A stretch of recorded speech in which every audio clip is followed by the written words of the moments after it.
설교를 시작하기 전에 용어 하나를 우리가 한번 정리해 봅니다. 모든 언론에서는 이번 사태를 일본이 우리에게 경제적으로 보복했다 이렇게 기록하고 있는데요, 제가 생각하기에는 이 용어가 잘 맞지가 않습니다.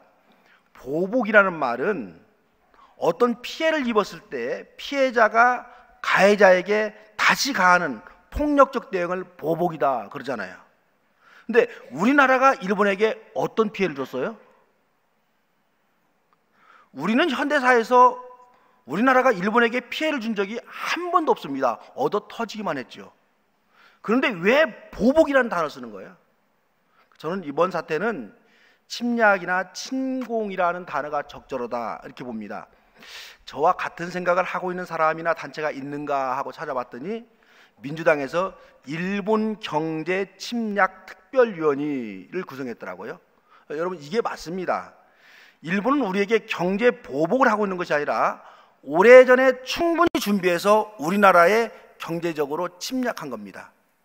1900년도 초에는요, 1905년 을사늑약, 1910년 한일합방, 이때는 군사 침략으로 우리나라를 침략해서 36년을 지배했습니다. 앞으로 일본은 전쟁이 가능한 나라가 되겠다라고 공식적으로 선언하고 있습니다. 일본이 군사적으로 전쟁이 가능한 나라가 되면 어느 나라와 전쟁할까요? 중국하고 할까요? 러시아하고 할까요? 아니면 베트남으로 할까요? 필리핀하고 할까요? 우리나라를 겨냥해서 전쟁 가능한 국가가 되는 것입니다. 그래서 지금은 저강도의 경제적 침략이지만은 우리가 약하면 우리 미래에 고강도의 군사적 침략이 다시 일어날 수가 있습니다. 우리 백성들이 이 점을 좀 충분히 인식하고 지금의 사태를 저강도이지만은 경제적 침략이라고 해야 된다, 우리 이렇게 생각해야 됩니다. 오늘 우리가 읽은 구약성경은요, 현재 우리 민족이 당한 위기와 비슷한 상황을 남한국 유다가 당하고 있습니다. 이 이야기를 기록해 놓고 있어요. 이스라엘이 남과 북으로 나뉘어졌을 때 북왕국 이스라엘이 강대국 아시리아라는 나라에게 망해버립니다. 아시리아는 그 기세를 몰아가지고 이제 남한국 유다를 침공합니다. 아시리아의 납작이라는 장군은 유다 왕과 고관과 백성들에게 온갖 모욕적인 말로 항복을 요구합니다. 심지어는 유다의 야훼신까지 모욕하면서 항복하라고 압박합니다. 이 말을 들은 유다의 히스기야 왕은 울분을 참지 못하고 자기 옷을 찢고 베옷을 두르고 주님의 성전으로 들어갔습니다. 하나님께 눈물을 흘리면서 이 불쌍한 민족을 살려달라 기도합니다. 또 히스기야 왕은 성전에서 기도했을 뿐만 아니라 그 시대에 하나님의 종인 이사야 선지자에게 고관들을 보냅니다. 주의 종인 이사야를 만난 고관들은 이렇게 말합니다. 오늘은 환난과 징계와 굴욕의 날입니다. 아이를 낳으려 하나 낳을 힘이 없는 산모와도 같습니다. 이 편에서 그 당시 유다의 왕과 고관들이 얼마나 창피하고 굴욕을 당하고 비참해지는지를 알 수가 있습니다. 히스기야 왕은 고관을 통해서 이사야 선지자에게 간절히 부탁합니다. 우리 민족이 구원받을 수 있도록 기도해 주십시오. 히스기야 왕은 유다의 왕들 중에서 상당히 믿음 있는 왕으로 평가가 됩니다. 이런 점에서 히스기야 왕이 믿음이 있었다라고 말합니다. 독일의 신학자인 칼 바르트라는 사람이요, 한 손에는 성경, 한 손에는 신문, 이런 얘기를 했습니다. 신문은 사람들이 살아가는 삶의 정황, 시대의 상황을 말하고 있습니다. 이 뜻은 우리 크리스찬들은 이 시대를 바라볼 수 있는 바른 세계관을 가지고 있어야 한다, 바른 시대관을 가지고 있어야 된다, 이런 말이 되기도 하고요, 거기서만 끝나면 안 됩니다. 그 시대적 상황에 대처하는 정책과 행동이 성경적이어야 한다, 이런 말입니다. 다시 말씀드린다면 시대를 정확히 분석해낼 수 있어야 하고 그 시대에 대응하는 계획과 행동이 성경에 근거해야 크리스찬이다, 이런 말입니다. 지금 우리 사회는 너무도 혼란스러울 정도로 다양한 의견들이 제시되고 있습니다. 더구나 가짜뉴스를 생산해내는 사람들로 인해서 무엇이 옳은지 판단하기가 참 어려운 시대입니다. 그래도 우리가 차분히 지혜를 가지고 살펴보면 어떤 상황인지를 우리가 알 수가 있습니다. 우리 크리스찬으로서 민족이 당한 이 어려움을 어떤 눈으로 바라보고 또 어떻게 극복할 수 있는지 우리 판단할 수가 있습니다. 먼저 일본의 경제 침략에 대해서 몇 가지 한번 생각해 봅니다. 여러분이 한번 대답해 보세요. 제가 질문할 테니까. 물건을 사는 손님이 왕입니까? 물건을 파는 주인이 왕입니까?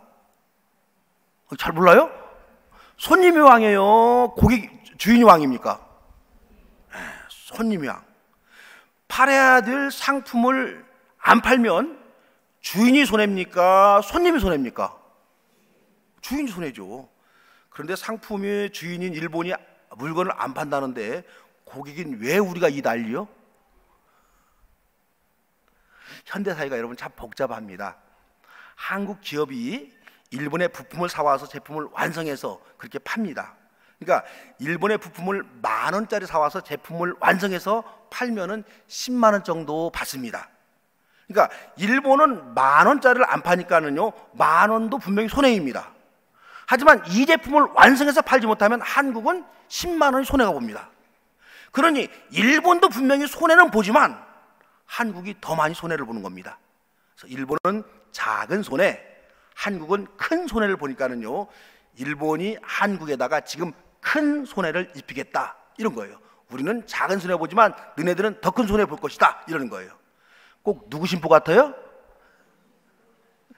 2차 대전 당시에요 일본의 비행기가 미국의 항공모함을 공격할 때 도저히 총과 폭탄을 안 되니까는요 가미가제 자살 특공대를 조직합니다.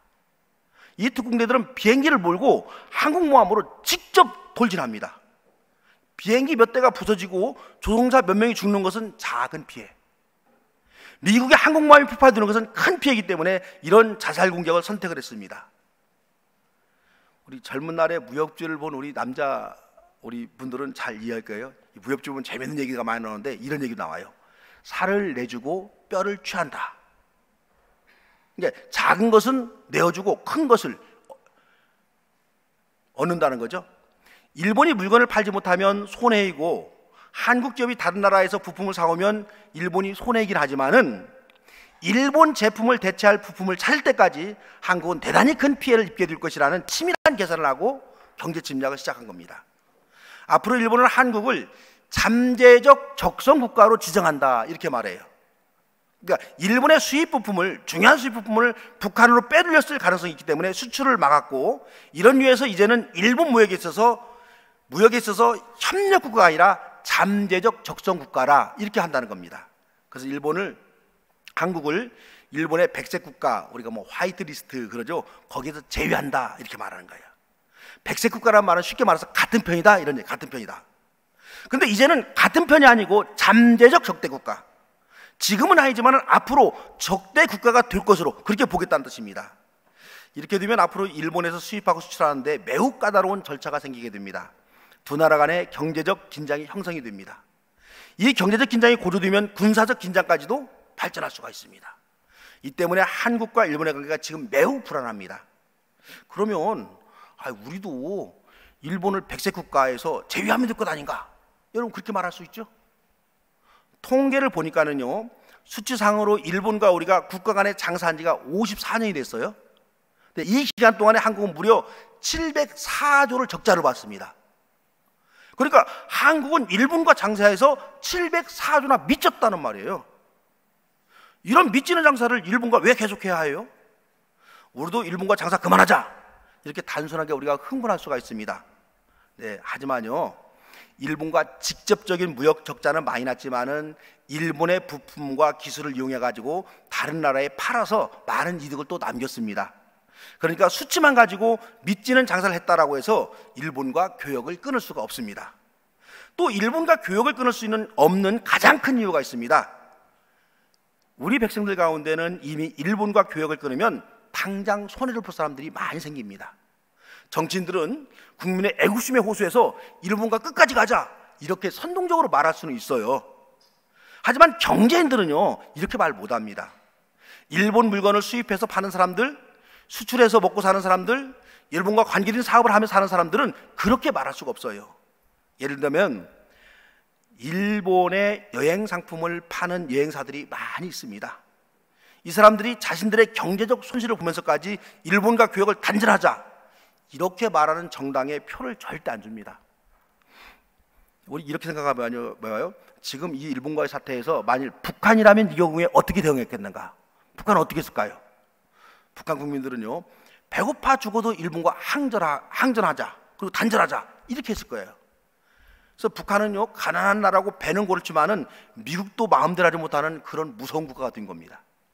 하지만 우리 국민들은 내 손해를 감수하면서까지 민족의 자존심을 세우고 일본과 대척점에 서 있으려고 하지 않습니다.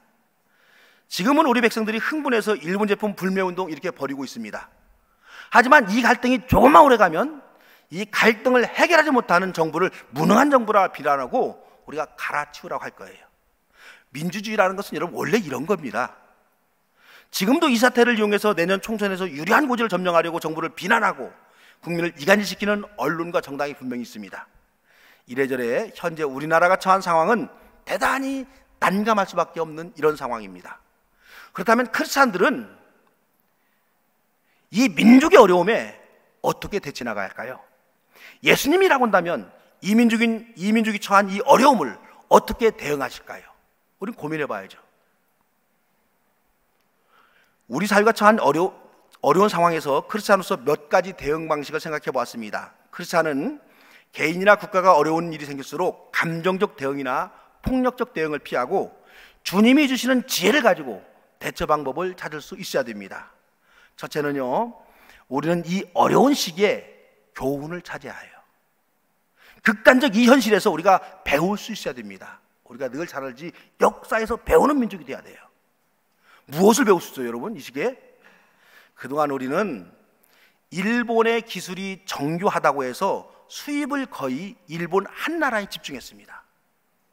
우리의 기술 개발도 게을리했고 우리나라에서 다른 나라에서의 대처 수입에도 무관심했습니다. 고도의 정밀 기술이 필요한 상품은 일본에게 절대적으로 의존한 겁니다. 한국이 만든 한국 제품에도요, 이 차 카메라도요, 정교한 부품은 일본 부품이 많이 들어가 있습니다. 이렇게 일본에게 절대적으로 수입에 의존하다 보니까는요, 일본이 이걸 약점으로 오랫동안 준비해서 경제적 침략을 이렇게 감행한 겁니다. 이제라도 우리는 일본에 의존하던 정밀 기술을 우리나라에서도 이제 개발하고 그리고 다른 선진국들에서 제품을 구입할 수 있는 그런 길을 열어야 됩니다. 수입의 다변화를 지도한다는 사실을 이제 우리가 배워야 됩니다. 그런데요, 일본에게 수입의 의존도가 높은 것보다 더 위험한 게 있습니다. 그건 중국에게 수출 의존도가 너무 집중되어 있다는 거예요. 만일 지금 여러분 중국이 우리의 수출을 막겠다고 나선다면요, 지금의 일본 사태보다 더 큰 경제적 타격을 입게 됩니다. 지금 우리나라는 일본과 미국에 수출하는 그 양을 합친 것보다 더 많은 물량을 중국에다 우리가 수출하고 있어요. 우리 민족은 일본 사태에서 빨리 교훈을 받아서 중국이 수출을 막겠다라고 나섰을 때 타격을 줄일 수 있는 수출의 다변화를 우리가 빨리 모색해야 되는 겁니다. 여러분, 우리 중국도 믿을 수 없어요. 언제 우리 저걸 돌아갈지 모릅니다. 중국이 사드를 핑계로 여행 중단시키니까는요, 제주도 경제가 엉망이 되어버립니다. 여행만 중단시켰는데도 이런 날이 올 수도 있겠구나 하고 수출의 다변화를 우리가 시도해야 돼요. 그런데 중국의 수출 의존도보다 더 큰 문제는 뭐냐 그러면요, 미국의 군사 의존도가 너무 집중되어 있습니다. 만일 미국이 군사적으로 우리에게 횡포를 부리기 시작하면요, 우리는 수입과 수출로 인한 경제적 타격보다도 더 큰 타격을 입게 됩니다.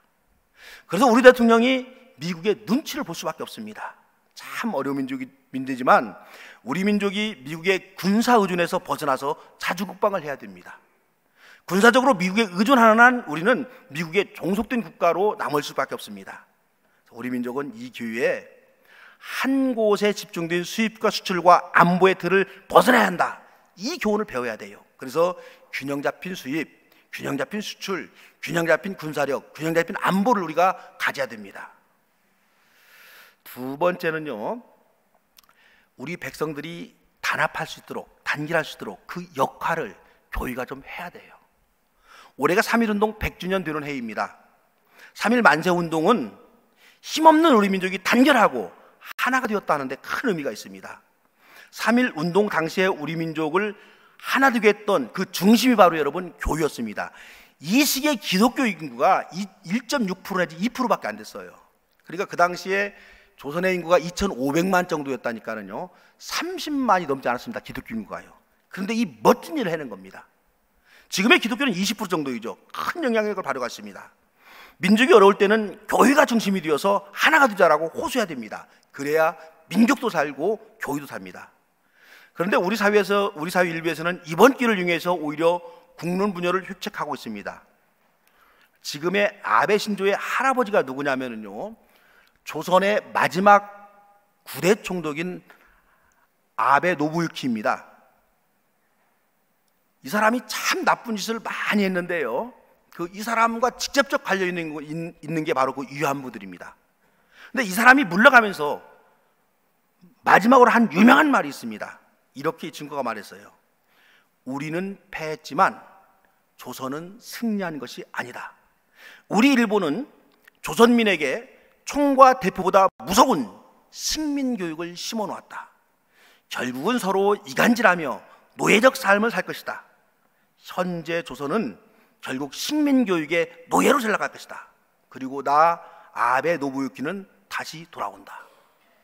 이 친구가 마지막으로 패망을 선언하면서 한 말입니다. 이 노부유키가 정확한 예언을 했다라고 판단되는 이 가슴 아픈 동영상을 여러분과 한번 보도록 하겠습니다.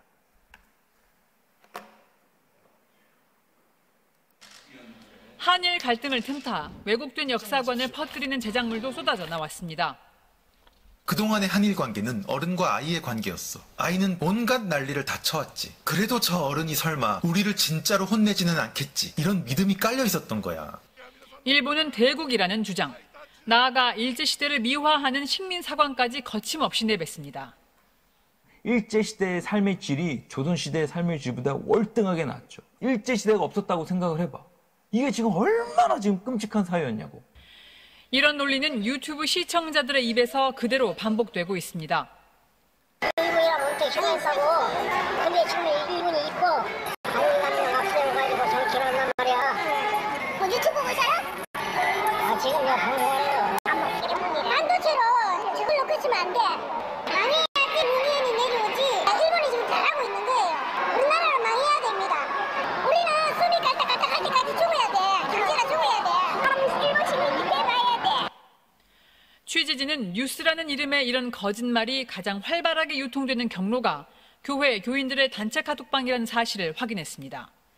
오늘 밤 탐사기획 스트레이트에서는 가짜뉴스가 어떻게 시청자들을 세뇌하는지, 일부 목사와 교인들은 배후에서 어떤 역할을 하고 있는지 보도합니다. MBC 뉴스 양윤경입니다. 그 MBC라는 공적 방송에서 저렇게까지 얘기했으니까는요, 안 믿는 사람들이 교회를 뭘로 보고 있을까, 어떻게 보고 있을까, 참 가슴 아프죠. 우리 사회는 지금 교회가 오히려 여론 분열에 앞장서고 있다고 보는 사람들이 많이 있습니다. 3.1운동 때와는 정반대로 교회가 평가되고 있어요.